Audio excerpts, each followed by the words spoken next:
His wife left him and their 5 kids. 10 years later, she returns and is stunned to see what he's done. The wind howled through Willow Creek that November night, rattling the windows of the Harper farmhouse.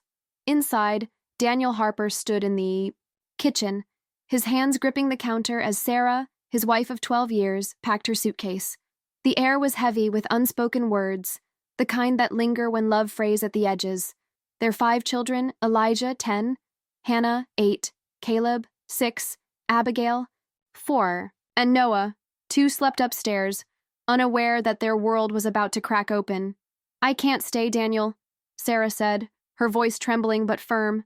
"This life, 5 kids, this house, this town, it's suffocating me. I need to find who I am." Her eyes darted away, avoiding the disbelief in his. Daniel wanted to argue, to beg, but the words caught in his throat. She was already gone, in her heart, if not her body. When the door clicked shut behind her, the silence was deafening. He sank into a chair, staring at the wedding photo on the wall.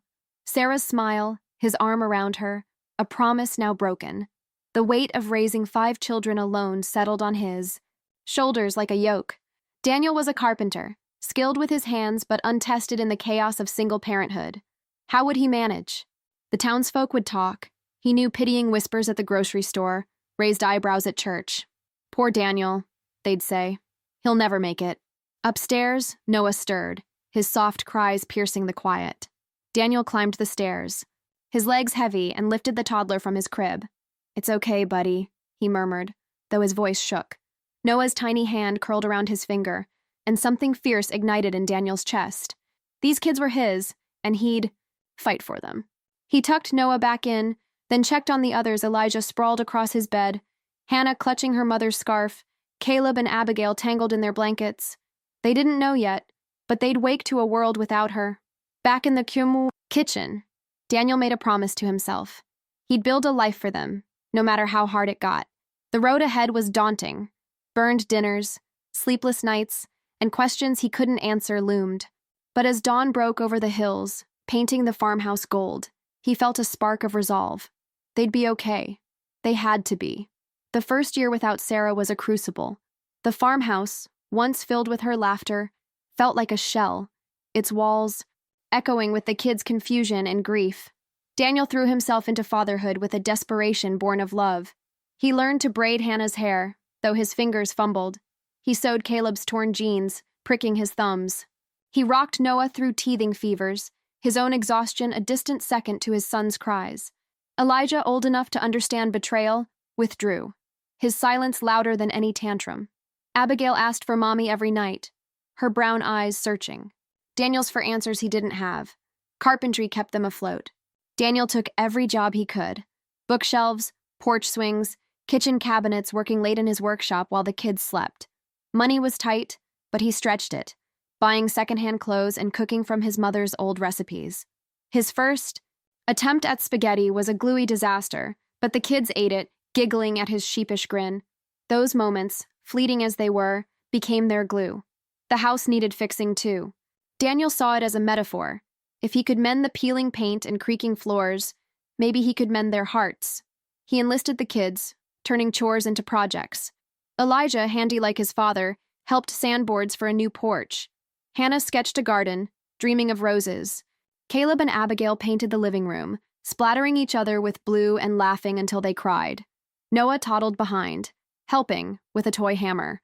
The work wasn't perfect, but it was theirs, a testament to their survival. School brought new challenges. Whispers about their runaway mom followed the kids. Elijah punched a boy who mocked him, earning a suspension. Hannah's grades slipped as she buried herself in books to escape. Daniel showed up for conferences, plays, soccer games, cheering until his throat ached. He wanted them to know they weren't alone.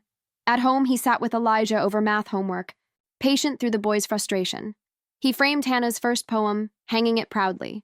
He taught Caleb to kick a soccer ball, Abigail to mix paints, Noah to count. Each small victory stitched them closer. Willow Creek watched, skeptical at first. But Mrs. Larson, the librarian, slipped extra books to Hannah. Coach Bennett drilled with Caleb after practice. The church dropped off shoes when Noah outgrew his. The town's pity softened into respect. Daniel didn't lean on them, though. He wanted his kids to see strength, to know they could stand tall, no matter what. 5 years in, the Harpers were a unit, scarred but unbreakable. The farmhouse hummed with life. Abigail's paintings on the walls, Hannah's books on every shelf, Elijah's carved figurines on the mantel. Daniel had mastered lasagna, a Sunday ritual that drew laughter and stories around the table. They weren't perfect. Elijah still carried anger, lashing out when memories surfaced. Hannah wrote stories of loss, her pen sharper than her words. Caleb's energy bordered on reckless. Abigail's sensitivity made her clingy. And Noah, now 7, asked questions about Sarah that stung.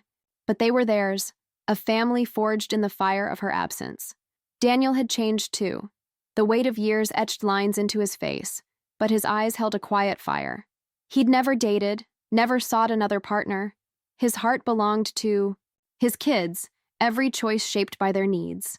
He coached Caleb's soccer team, read Hannah's drafts, built Abigail a studio shed. He taught Elijah carpentry, watching pride bloom as the boy crafted a chair. Noah, fascinated by gears, fixed a broken clock, and Daniel cheered like it was a masterpiece. He celebrated their triumphs and held them through tears, teaching them that love was in the everyday. Pancakes on Saturday, notes in lunchboxes, bedtime prayers. The town became their village. When a storm tore the roof, neighbors patched it. When Hannah won a writing contest, the diner hung her story. Daniel thanked them but stood firm. His kids would know independence. He saved for Elijah's college, dreaming of his son's future. He nurtured Hannah's talent, Abigail's art, Caleb's drive, Noah's curiosity. The farmhouse grew on a treehouse, a garden bursting with Hannah's roses, a workshop where Daniel and Elijah built furniture sold across the county. It wasn't just a home, it was a legacy. Late at night, Daniel sometimes thought of Sarah, not with rage, but with a dull ache. Where was she? Had she found what she'd chased? He didn't wish her ill, but he didn't miss her either. The kids rarely mentioned her now, their memories fading like old photographs. Once Abigail found Sarah's scarf in a box and asked if she could keep it. Daniel nodded, his throat tight. They'd moved forward, but her shadow lingered, a reminder of what they'd overcome. By now, the whispers in Willow Creek had turned to admiration. Daniel Harper raised those kids right, folks said. He didn't care for praise. His reward was Elijah's rare smile, Hannah's stories, Caleb's goals, Abigail's paintings, Noah's laughter. They were enough. They were everything. 10 years to the day since Sarah left, she came back. Daniel was in his workshop, the scent of sawdust thick when tires crunched on the gravel drive. He stepped outside, wiping his hands, expecting a client. Instead, a woman in a navy coat stood by a rental car, her hair graying, her face familiar yet strange. His heart lurched as her eyes met his. Sarah. Daniel, she said, her voice a ghost from another life. He froze, the world tilting. The kids were at school, a small mercy. What are you doing here? He asked, his tone rough. I needed to see you, she said, clutching her purse. The kids. I know it's been too long. Too long? He laughed, sharp and hollow. You left us, Sarah. 10 years. You don't get to just show up. Her eyes glistened. I know I don't deserve it, but I've changed. I've spent years regretting what I did. Please, just let me see them. Anger flared, but her grief stopped him cold. She wasn't the Sarah who'd left. Bold, restless. This woman was broken, humbled. They're not home, he said. Come back later. It's their choice. If they want to see you. She nodded, tears falling. Can I wait inside? Just for a bit? He led her in, reluctant, but curious. She gasped as she entered. The farmhouse was alive, Abigail's art bursting with color, Elijah's furniture polished to a shine, Hannah's books stacked high. A photo collage above the fireplace showed the kids growing up, camping, laughing, thriving. Fresh bread cooled on the counter, the air warm with cinnamon. It was a home Sarah hadn't built. You did this, she whispered, sinking onto the couch. All of it. They did, Daniel said, nodding at the photos. They're incredible, Sarah. They didn't need you. Her sob echoed in the quiet. I thought I'd find myself out there, New York, California, anywhere. But I was wrong. I lost everything that mattered. He didn't soften. You chose that. We chose this. I know, she said. I don't expect forgiveness. I just want to know them, to say I'm sorry. He studied her, torn between protecting his kids and letting them decide. They'd grown strong without her, but her return could reopen wounds or heal them. It's up to them, he said finally. But don't you dare hurt them again. She nodded, her eyes fixed on the collage, a stranger in the world they'd made. The kids came home that afternoon, and the air thickened with shock. Elijah stopped dead, his jaw tight. Hannah crossed her arms, eyes blazing. Caleb and Abigail hesitated, glancing at each other. Noah, too young to remember her, stared curiously. Daniel stood by them, steady as ever. Sarah rose, her hands trembling. Hi, she said, voice small. I'm your mom. I know I hurt you, leaving like I did. I'm so sorry. Silence stretched. Elijah broke it, voice like ice. You left us. Why should we care now? Sarah flinched. You're right. I was selfish. I don't have an excuse. I just love you, all of you, and I regret it every day. Hannah stepped forward. Love is staying, she snapped. Love is what Dad did. I know, Sarah said, tears streaming. Your dad's better than I'll ever be. I'm not here to replace him. I just want a chance. Abigail, soft-hearted, spoke up. Are you really sorry? More than anything, Sarah said. Daniel watched, his heart torn. This is your call, he told them. I'm here, no matter what. Over weeks, Sarah stayed in Willow Creek, renting a room at the inn. She didn't push. She cheered at Caleb's soccer games, quiet in the stands. She read Hannah's stories, leaving notes that made the girl pause. She painted with Abigail, praising her skill. She fixed Noah's broken radio, earning a shy grin. Elijah held out longest, but one day he met her for coffee, asking questions he'd buried for years. Why she left, where she'd gone. Her answers weren't enough, but they were honest. It wasn't easy. Old pain surfaced.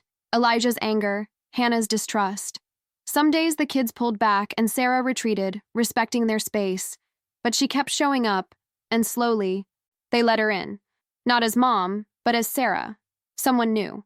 They didn't forgive fully, but they began to understand.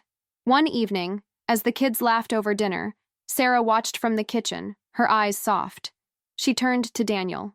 You gave them everything, she said. Everything I couldn't. He looked at his family, Elijah's rare smirk, Hannah's wit, Caleb's energy, Abigail's warmth, Noah's curiosity. They gave me everything, he said. I just held on. The farmhouse glowed in the sunset, whole, not because Sarah was back, but because the Harpers had never stopped building. They'd chosen love, and now they chose how to share it, one careful step at a time.